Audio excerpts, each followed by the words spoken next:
మూడో రోజు తెలంగాణ అసెంబ్లీ సమావేశాలు జరగబోతున్నాయి. ఈ రోజు కూడా కొన్ని కీలక అంశాలపై ప్రధానంగా చర్చించబోతున్నారు. హిల్ట్ పాలసీ, కోర్ అర్బన్ ఏరియాపై ఇవాళ చర్చ జరగనుంది. మధ్యాహ్నం 12 గంటలకు కృష్ణా, గోదావరి జిల్లాలపై Uttam Kumar Reddy power point presentation ఇవ్వబోతున్నారు. ఇక గత ప్రభుత్వ హయాంలో జరిగిన తప్పిదాలపై వివరణ ఇవ్వనున్నారు. ఇక మాజీ సీఎం కేసీఆర్ తెలంగాణకు మరణ శాసనం రాశారని అధికార పార్టీ ఆరోపిస్తోంది. అదే సమయంలో బీఆర్ఎస్ ఆరోపణలను తిప్పికొట్టే అవకాశం ఉంది. ఇదిలా ఉంటే బీఆర్ఎస్ ఈ సెషన్ మొత్తాన్ని బహిష్కరించింది. స్పీకర్ పక్షపాత ధోరణి వ్యవహరిస్తున్నారని ఆ పార్టీ నేతలు ఆరోపిస్తున్నారు. తమకు పవర్ పాయింట్ ప్రెజెంటేషన్ కు అవకాశం ఇవ్వాలని వారు డిమాండ్ చేస్తున్నారు. ఇవాళ ఉదయం 10 గంటలకు తెలంగాణ భవన్ లో ప్రెజెంటేషన్ ఇచ్చేందుకు బీఆర్ఎస్ నేతలు సిద్ధమయ్యారు.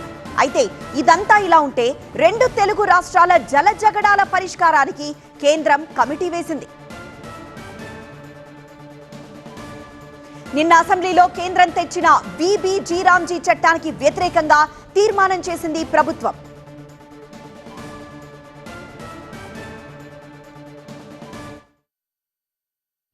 పట్టణ ప్రాంతాలకు వలసలను నివారించడానికి నిరుపేదలు సొంత ఊరిలోనే పని హక్కును కల్పిస్తే అక్కడే పని చేసుకొని కుటుంబంలో ఉండే తల్లిదండ్రులకు అందుబాటులో ఉండి ఆ కుటుంబాన్ని చూసుకునే అవకాశం పేదలకు ఉంది.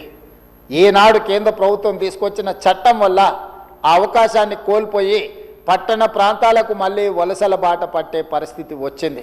కాబట్టి దయచేసి సభలో ఉన్న సభ్యులందరినీ నేను విజ్ఞప్తి చేస్తున్నా, పార్టీలకు అతీతంగా ఒక స్ఫూర్తిని ప్రదర్శిస్తాం.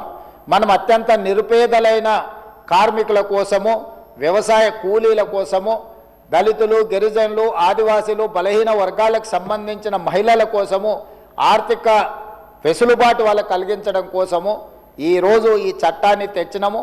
ఆ స్ఫూర్తిని దెబ్బతీయడానికి ఈనాటి కేంద్ర ప్రభుత్వం చేస్తున్న ప్రయత్నాన్ని తెలంగాణ రాష్ట్ర ప్రజలందరి తరఫున ఏకగ్రీవంగా తిరస్కరిస్తూ పాత చట్టాన్ని యాజ్ ఇట్ ఈజ్గా పునరుద్ధరించాల్సిందిగా ఈ సభలో తీర్మానం ప్రవేశపెట్టినాం.